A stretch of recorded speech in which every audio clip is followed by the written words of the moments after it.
Welcome, here I've got Xiaomi Poco F2 Pro and I'm gonna show you how to turn on and off the camera watermark at this device. So at first we have to click on the camera button here.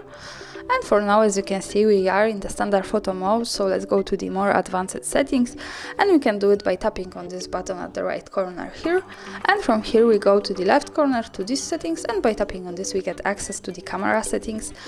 And as you can see, at the first position we have the camera watermark, so by tapping on this we can easily turn it on and off, and we can pick the add timestamp on photos, so we can save the date and time of our picture, and we can do it like that. The next one here is the device watermark, so here we can turn on the Poco watermark and also turn it off, and we can also add our own watermark, so for example photo by HardReset.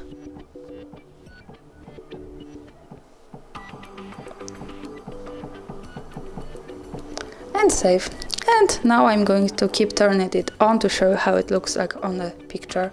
And let's go to the camera and let's take a picture.